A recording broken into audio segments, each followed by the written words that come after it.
Channel of Vadodara. વડોદરામાં રક્તપિત્ત રોગીઓની સેવા કરતું એક અનોખું શ્રમ મંદિર આવેલું છે.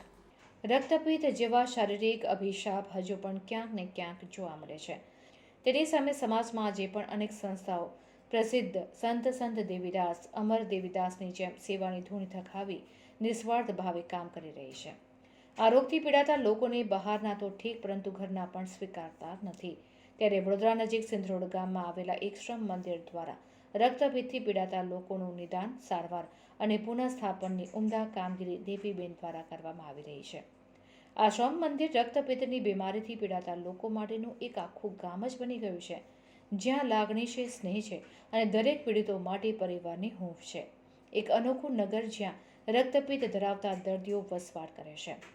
વડોદરાને અડીને આવેલા સિંધરોડ ગામમાં આવેલું આ શ્રમ મંદિર એટલે મહીસાગર નદીની કોતરોમાં 150 એકરની જમીનમાં ફેલાયેલું રક્તપિત્તના દર્દીઓનો આશરો, જેને શ્રમ મંદિર તરીકે ઓળખવામાં આવે છે.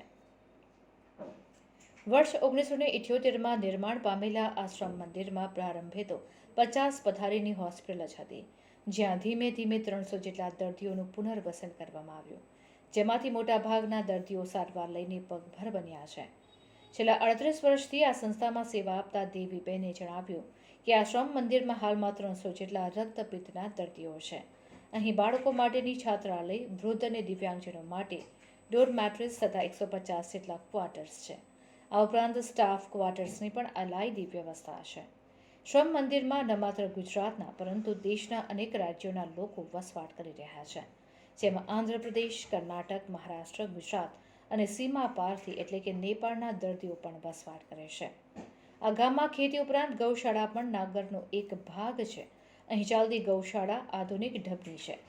ગાય, વાછરડા, વાછરડી મળીને લગભગ 65 જેટલા પશુધન છે. ઋતુ અનુસાર શાકભાજીના પાક લેવામાં આવે છે. જમીનમાં ગાયો માટે વિવિધ પ્રકારના ઘાસ ઉગાડવામાં આવે છે. તો 70થી 80 એકર જમીનમાં જંગલી વૃક્ષો રોપી જંગલ બનાવવામાં આવ્યું છે. રક્તપિત્તના દર્દીઓના બાળકો ભણીને પગભર બને તે માટે અલગ છાત્રાલય બનાવવામાં આવ્યું છે.